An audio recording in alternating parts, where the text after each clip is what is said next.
GAFA TV, tu canal online, presenta pensamiento crítico, pluralidad de voces, miradas, oídos y verdades desde la cotidianidad, la academia, la política, la economía, la sociedad y la cultura para construir conceptos y propuestas transversales e incluyentes. Sean bienvenidos a Pensamiento Crítico. Gracias al gentil auspicio de Fantasías Maffer, Medwin Sistemas, la solución perfecta. Amigas, amigos, seguidores de GAFA TV Ecuador, tengan ustedes muy buenas noches. Gracias por estar siempre pendientes de Pensamiento Crítico, el programa de opinión de GAFA TV Ecuador. Esta noche nos acompaña el señor Marlon Santi, él es coordinador nacional del Movimiento Plurinacional Pachacuti. Vamos a ver y hablar algunos temas con nuestro invitado en esta noche. Le damos paso a nuestro compañero Fernando García. Fernando, bienvenido, muy buenas noches. Hola Galo, señoras y señores, buenas noches, bienvenidos a Pensamiento Crítico, el programa de GAFA TV Ecuador, este día miércoles 7 de abril de 2021. Hoy día vamos a hablar de un tema importante y un tema que a todos los ecuatorianos nos incumbe, que es el asunto del proceso electoral, del pronunciamiento el próximo domingo, 11 de abril, en la segunda vuelta electoral. El tema de este conversatorio es el voto nulo de Conalle y Pachacuti es una impugnación al sistema y a la democracia electoral, para lo cual hemos invitado cordialmente a don Marlon Santi, coordinador nacional del Movimiento Plurinacional Pachacuti. Marlon, buenas noches, bienvenido a Pensamiento Crítico de GAFA TV Ecuador. ¿Dónde se encuentra usted? Buenas noches. Buenas noches a todos los hermanos y hermanas del Ecuador y especialmente a ustedes de GAFA TV. Me encuentro en la región amazónica por el momento, después de haber estado recorriendo algunas provincias frente a la posición de nuestro movimiento, que es el voto nulo.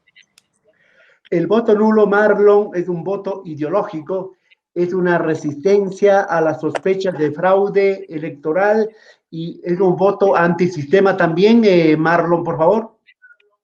Bueno, es un voto de rechazo a las estructuras que se han enquistado en el país o en la creación y en la generación de la república, que no garantizan a la democracia, a la transparencia de la democracia. Es un voto que va a tener que meditar los ecuatorianos después de las elecciones. Es un voto que puede cambiar paradigmas y procesos que se han estado enviciados en la democracia del Ecuador. Es un voto también de dignidad, porque haciendo una explicación ya tácito, las instituciones encargadas del país, el sistema democrático está corroído, y el llamar a un voto es respetar las decisiones de los ecuatorianos, respetar a ese pueblo que quiere transformar el país, por lo cual votan, pero en el país se ha instaurado un proceso de corrupción. Por ejemplo, las instituciones como el CNE, como el TCE, no garantizan el voto nulo, sino van al vaivén de quienes tienen el poder económico del país, de quienes encaminan a un proceso estándar de un sistema que es súper complicado, de un sistema que no deja participar, no respeta los derechos civiles en el Ecuador. Marlon, a eso habría que agregarle la decisión que ha tomado el pueblo de Sarayaco, en la provincia de Pastaza, de no permitir el ingreso de las urnas y ellos no participar en las elecciones del día domingo. Ellos incluso llaman a un debate respecto a eso de la obligatoriedad del voto y a esos cambios fundamentales y estructurales que tiene que realizarse en la democracia ecuatoriana. ¿Qué piensa usted, Marlon? Así es, en días pasados yo estuve hablando con algunos dirigentes. Hoy la comitiva de Sarayaco se encuentra en la capital de la provincia, en la ciudad de Puyo. No es un decir, no entren nomás. Quieren topar el fondo del problema o el fondo de la ley que obliga a los ecuatorianos a votar. Hay países que no obligan, en Estados Unidos no es obligatorio el voto, en Estados Unidos no se necesita ese papel de votación para hacer trámites, mientras en el Ecuador es obligatorio para cualquier trámite. Este ejemplo que hace Sarayaku, ellos tienen una propuesta enmarcada en el cambio primero del Código de la Democracia y en el cambio de las leyes de la participación ciudadana y posiblemente un planteamiento de la reforma a la Constitución. Ellos están convencidos que sí deben participar y la participación tiene que ser voluntaria del ciudadano, no tiene que ser obligatorio. Y si nos obligan a los ecuatorianos, tiene que ser transparente, que los ecuatorianos tenemos que ver nuestros votos que fueron al candidato a quien simpatizamos nosotros, se fueron los votos. Ellos están planteando, ya han hablado con algunos asambleístas del movimiento Pachacutic para reformar esa obligatoriedad en términos de objeción de conciencia. Sería esto, en que esto cambie la obligatoriedad, sino que el ciudadano ecuatoriano sea libre y voluntario en la decisión de tomar su voto para el candidato que se preste en los comicios electorales. Sí, Marlon, porque daría la impresión de que esta democracia electoral es una democracia coercitiva, obliga y multa y sanciona a aquellos que no asisten a votar, ¿verdad?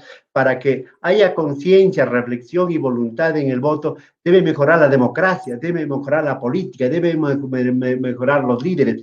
Hacia allá debería apuntar un nuevo proceso y una nueva, un nuevo paradigma político, electoral y democrático, Marlon. Así es, justamente las instituciones tienen que garantizar, no solo obligar a los ciudadanos, sino las instituciones también obligarse a la transparencia, a que esa participación voluntaria, consciente del ciudadano, sea plasmado en los votos que se den. Va a haber algunos cambios. Ellos tienen una propuesta que equivale a la reforma de las leyes de la obligatoriedad sobre los votos. También en el paquete están pidiendo al Estado-Nación, que se fundó hace 200 años de la República.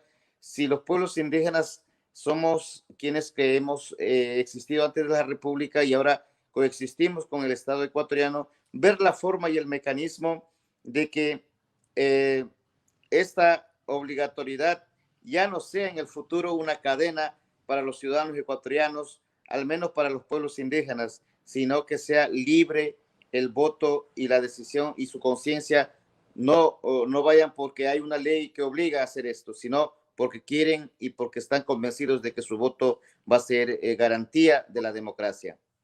No una democracia de pacotilla, dirían algunos, que se llama elecciones cada 2 años para los seccionales, cada 4 años para las presidenciales, ahí termina la participación del pueblo. Yo creo que el pueblo necesita una democracia abierta, transparente y directa. En todo caso, vayamos avanzando, Marlon. Estamos conversando esta noche de miércoles 7 de abril con don Marlon Santi, coordinador nacional del Movimiento Plurinacional Pachacuti.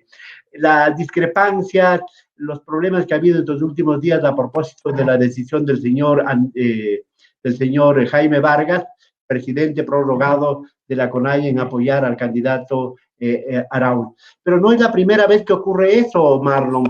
Recordémonos del señor Yuco, recordémonos del señor Titfaña, recordémonos de Cholango, recordémonos de Antonio Vargas, recordémonos de un poco de gente. ¿Qué pasa en el movimiento indígena? Que algunos líderes se aprovechan, no sé, no son disciplinados. ¿Cuál es su lectura en este caso? Partiendo de lo que le estoy diciendo y partiendo de don Antonio Vargas y digamos de don Jaime Vargas. Vea, hay dos diferencias como organización. Hace 25 años la CONAIE con sus regionales fundó lo que hoy es Pachacuti, que es netamente político. No es una organización social de derecho, sino es una organización política y cumple las reglas de acuerdo al Código de la Democracia y la Constitución. La CONAIE es una organización social que reivindica derechos en sus reclamos como actividad social, los derechos de los ecuatorianos y los derechos civiles. Por eso Ustedes en la historia han visto la movilización de la CONAIE, la capitalización por el derecho del agua, por el derecho de los pueblos indígenas, por el derecho de los agricultores, etcétera, etcétera. Esto es el papel fundamental de la CONAIE, pero hace 25 años, después de estar participando en otros partidos políticos, fundaron para participar en Pachacuti. En la historia sí se ha dado desmanes, se ha dado caídas, altibajos y también subidas. Así es que muchos de los dirigentes de la CONAIE fueron expulsados, el caso de Antonio Vargas, Miguel Yuco. ¿Por qué? De ahí voy a trasladarme aquí al presente. En el presente, en la provincia de Bolívar, se tuvo una asamblea. Allá yo acudí porque tengo que dar el informe, tuve que dar el informe de nuestra participación política, dimos el informe y salió una resolución de que el movimiento indígena, el más representativo, no todos, por supuesto, porque hay otras organizaciones indígenas también que respetamos sus decisiones, la CONAIE iba a votar nulo, y el nulo ideológico. Y nosotros, previo a eso, en días siguientes hicimos el consejo político para hacer el procedimiento parlamentario, y esa propuesta fue aceptada por las 27 coordinaciones provinciales y cantonales, parroquiales y la representación Estados Unidos, Canadá, Europa, Asia y Oceanía. Nosotros dimos la proclamación diciendo que vamos a hacer campaña por el voto nulo. Yo me quedé tranquilo porque era la primera vez que se unificaba un criterio y todas las organizaciones bases, los militantes y los adherentes se ponían a trabajar. ¿Estuvo Jaime Vargas ahí? ¿Estuvo Jaime Vargas ese día ahí?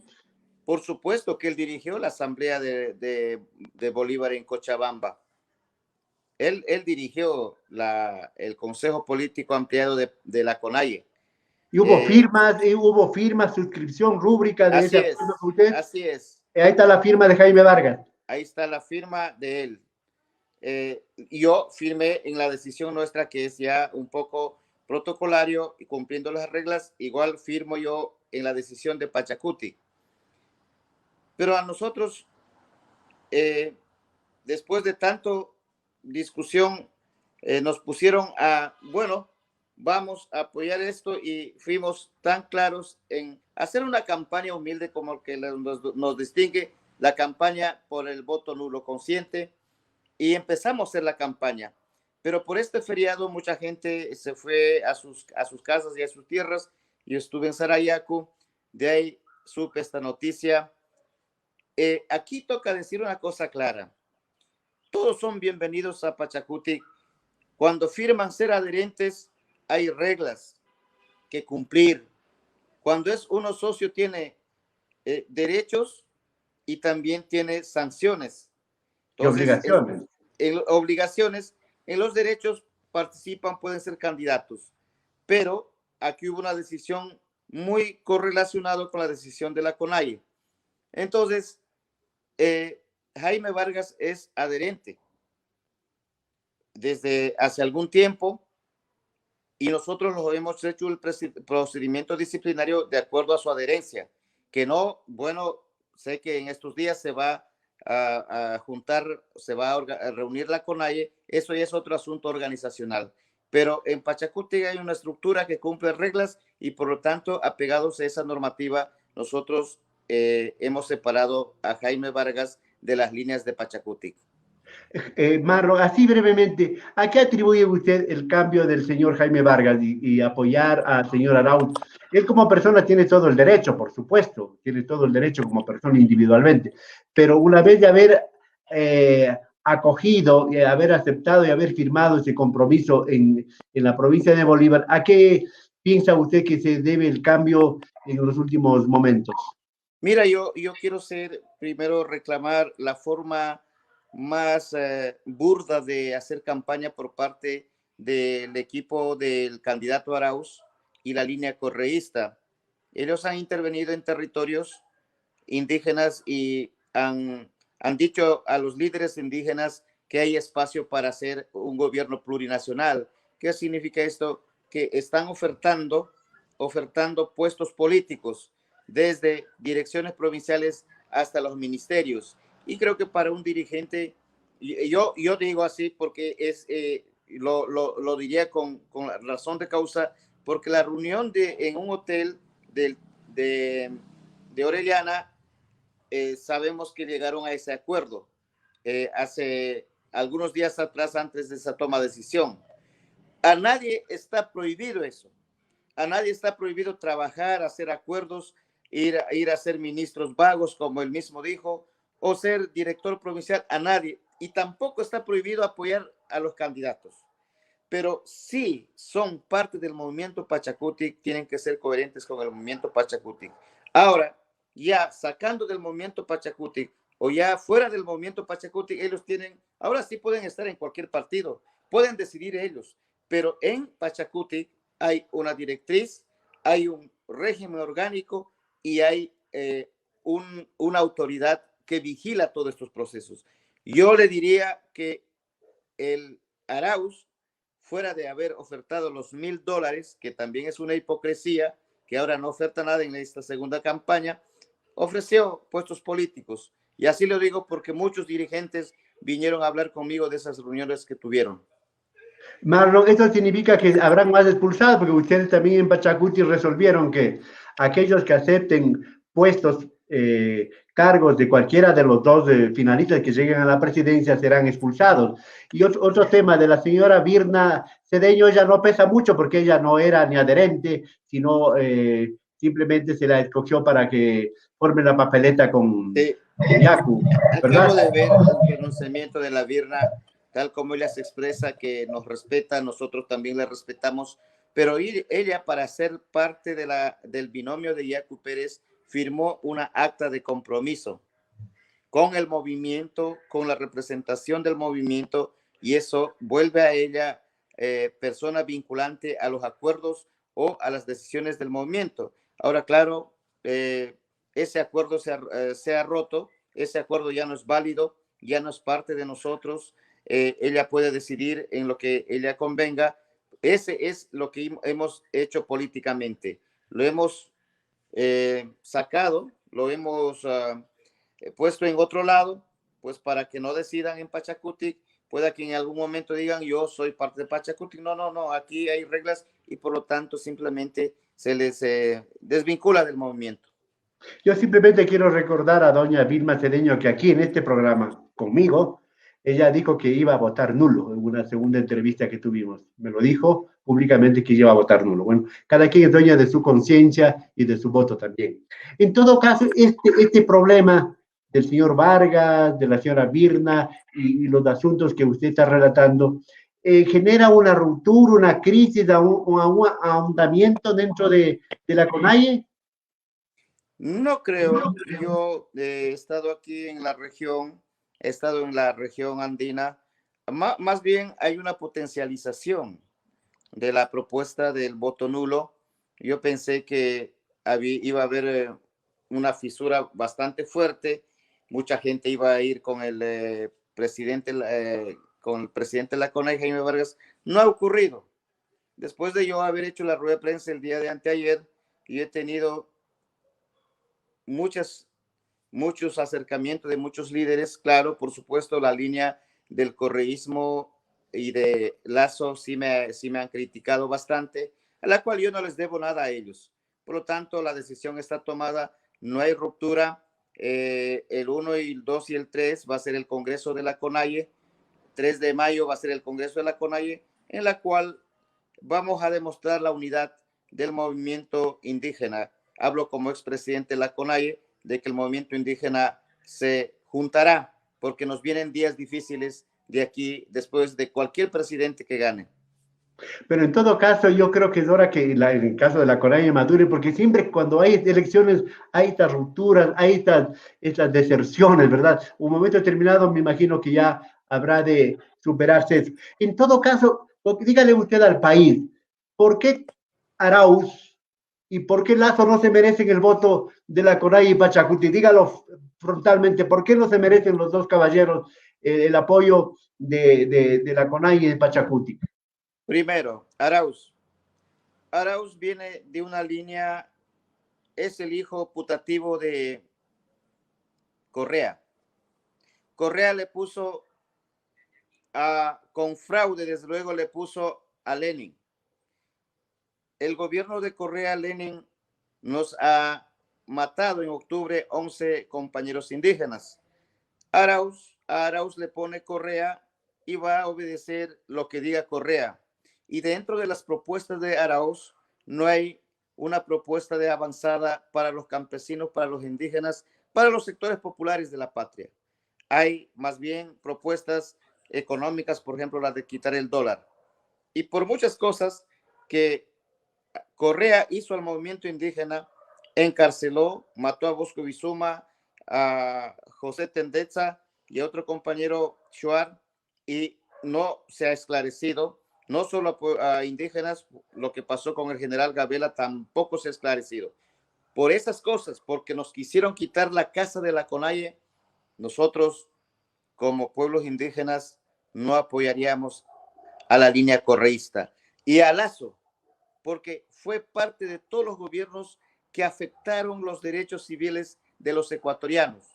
Fue parte del gobierno de Mahuat, de otro gobierno, en el pasado fue parte del gobierno del finado León Febres Escudero, y en este gobierno de los 14 años de la Revolución Ciudadana fue parte, han gobernado, son parte de la troncha. Por lo tanto, son los mismos, sino que en distintos espacios. Por eso no se merecen ser parte o recibir votos de los pueblos indígenas, de la gente popular. Pero también en octubre viene de la línea de que los indígenas tenemos que estar en el páramo, etcétera, etcétera, por muchas cosas. Pero esto no es venganza, esto es dignidad. El voto nulo es dignidad, rebeldía frente al sistema que han impuesto en el país. Sí, el voto nulo que ustedes reivindican, el voto ideológico, es una manera de resistencia, de rechazo y de reflexión para la democracia ecuatoriana. En todo caso, el domingo saldrá un nuevo presidente en el Ecuador electo. ¿Alguna expectativa tienen ustedes? ¿Cuál va a ser el accionar de la CONAIE, de Pachacutic, en los próximos 4 años que se inaugura el 24 de mayo? Primero, como movimiento político, nosotros vamos a hacer una agenda legislativa a la cual vamos a presentar a todos los legisladores del país y participar en los espacios del legislativo. Segundo, si hay programas de gobierno que van a afectar los derechos de los ecuatorianos, no vamos a soportar y estaremos en las calles a la primera regla de imposición de cualquier normativa, decreto que vaya en contra de los ecuatorianos. Seremos la oposición. ¿Cuál es ya viendo ustedes al próximo presidente el 24 de mayo, Arauz o Lazo, cuál debe ser la tarea principal para que reivindiquen al Ecuador? Ellos tienen su propia agenda, pero deben mirar a los 17 millones de ecuatorianos y la situación en la que estamos. ¿Cuál debería ser el accionar del próximo gobierno que no dé lugar a que se calienten las calles? Mira, el gobierno tiene la oportunidad de insertar las propuestas, que son propuestas no solo de los pueblos indígenas, sino de todos los sectores. El gobierno tiene que gobernar para todos los de la patria. Por eso son padres de la patria. El gobierno tiene que incorporar lo que se necesite en los actuales momentos. Plan de trabajo, plan de reinversión social, el fomento agropecuario a nivel del país. No tiene que ser, tal como dijo el actual presidente, manos tendidas y nada. Manos tendidas con hechos concretos. Si no hay hechos concretos, no nos sirve la demagogia, porque el Ecuador sí, entendemos que está en crisis, pero tampoco vamos a soportar que programas de gobierno vengan a afectar a todos los ecuatorianos. Por ejemplo, en el caso de que ganase el señor Arauz y él comience a pensar en el regreso de sus coidearios que están fuera del país, que están perseguidos por la justicia, ¿cuál va a ser el accionar de ustedes? Y en el caso que gane el señor Lazo y piense ya en las privatizaciones, en ceder todo al Fondo Monetario Internacional y todas las exigencias de la derecha y de los empresarios, ¿cuál va a ser el accionar de ustedes? En los dos casos, nosotros seremos oposición. En la asamblea con nuestros asambleístas y en las calles como movimiento indígena. Ninguno de los dos no nos facilita un Ecuador tranquilo. Más bien, por la privatización va en contra de todos los derechos y la soberanía del país. Arauz, que traiga a los pillos que están en otros países, primero para traer o meterles en las cárceles de la Tacunga, todos quienes despilfarraron la plata del Ecuador tienen que devolver, y para eso se tiene que impulsar una ley de devolución de los recursos económicos que se robaron. Si no hay eso, Arauz es otra historia más que quedará como un gobierno nefasto que ha tapado toda la corrupción en el país, y es parte de la corrupción del país si se hace eso.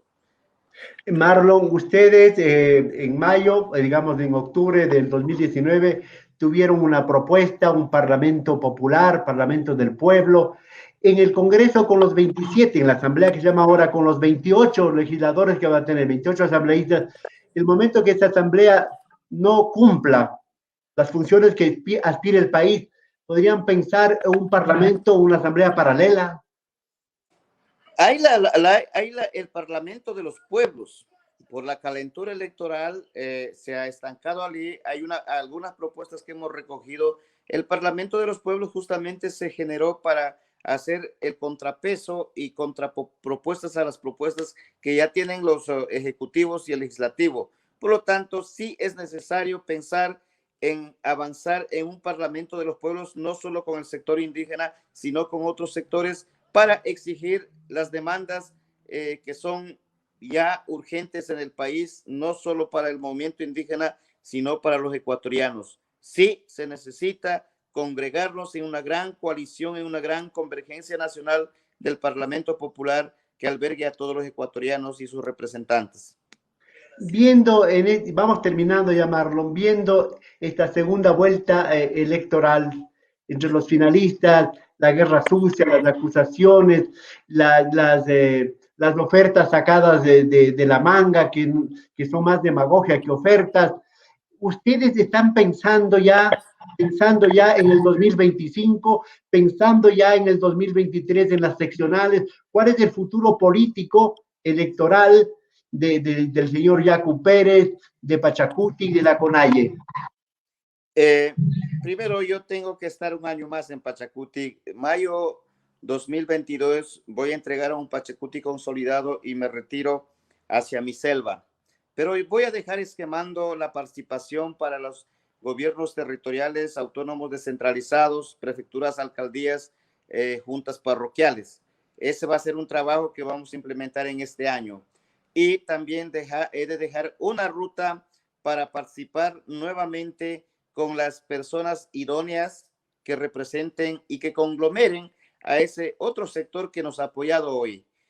He roto el esquema, el estigmatismo como coordinador nacional de ese movimiento indigenista que todos cuestionaban que era un sector indigenista. He escalado o he pasado la frontera hacia los otros sectores que hoy nos apoyaron, y toca abarcar más allá, porque el gobierno que entre desde Pachacuti no va a gobernar para un sector que sea el pueblo indígena, va a gobernar para los 17 millones de ecuatorianos que son nuestra razón y nuestra existencia como movimiento político. Marlon, ahora sí ven ustedes un poco más visiblemente el poder, están ya en la lucha por el poder.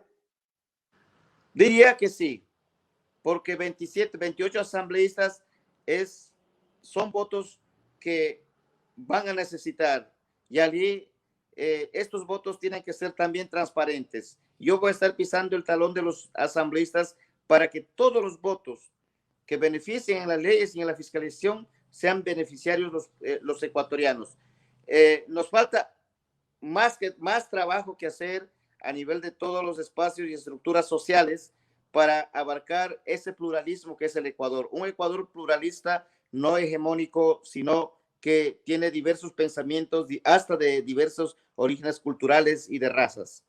En todo caso, el Congreso, la Asamblea Nacional que se llama ahora, tendrá que entrar en alianzas para las autoridades. Ustedes van a postular a Salvador Quispe para la presidencia, por ejemplo.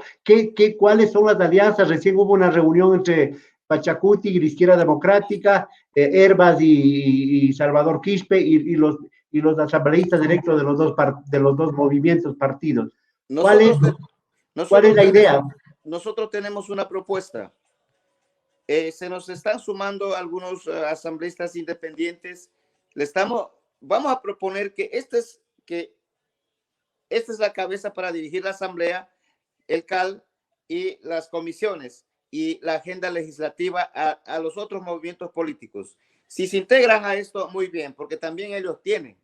Entonces, los movimientos políticos, para cualquier acuerdo, buscaremos un medio. ¿Hasta dónde podemos nosotros ceder nuestra propuesta y ellos hasta dónde pueden aceptar nuestra propuesta? Ese sería el primer eje de trabajo. No vamos a estar aquí buscando asambleístas de tal partido para hacer la mayoría, sino se va a regir bajo la agenda legislativa que ya hemos construido, y son temas muy importantes en esta primera fase de legislativo. O sea que Pachacuti esta vez no va a ser ningún invitado de piedra en la Asamblea Nacional, ¿verdad? En todo caso, para concluir, Marlon, en pocos segundos, ¿qué lecciones le dejan a ustedes y dejaría al país este proceso electoral, tanto del 7 de febrero como este que viene el 11 de abril? ¿Cuáles serían las lecciones y las reflexiones que ustedes han sacado y el país? No ser ingenuos, no creer que las instituciones que tienen que guardar la democracia en el país nos van a garantizar. Estoy hablando de CNE y TCE. No ser ingenuos con esas instituciones. Esas instituciones están plagadas de corrupción y por lo tanto nuestro candidato se quedó allí en estas instituciones. Cualquier partido político candidato tiene que pedir transparencia a estas instituciones en el momento electoral. Diríamos así brevemente, es decir que ahora sí Pachacuti ya tiene una mayoría de edad. Así es. A los 25 años hemos madurado. Muchísimas gracias al señor Marlon Santi, coordinador nacional del Movimiento Plurinacional Pachacuti, por haber comparecido aquí en Pensamiento Crítico de GAFA TV Ecuador. Marlon, mucho gusto, buenas noches. Señoras y señores, hasta aquí llegamos en el diálogo de hoy día, un tema muy importante, esclarecedor y reflexivo. Volveremos el día viernes, Galo, el día viernes, para cerrar nosotros también nuestra campaña periodística, por decir de alguna manera, nuestra cobertura para hablar de temas del país y perspectivas para el próximo gobierno. Galo, no quiero irme sin desearte un feliz cumpleaños. Hoy nuestro amigo, nuestro compañero productor Galo Achik, cumpleaños. Si le digo 30, me va a hablar. Si le digo 40, va a decir que estoy exagerado. Pero cumple exactamente todos los años que ha vivido y le deseo muchísimos más en compañía de su familia y de sus amigos. Galo, felicidades, buenas noches. Muchas gracias, Fernando. Buenas noches. Hasta la próxima.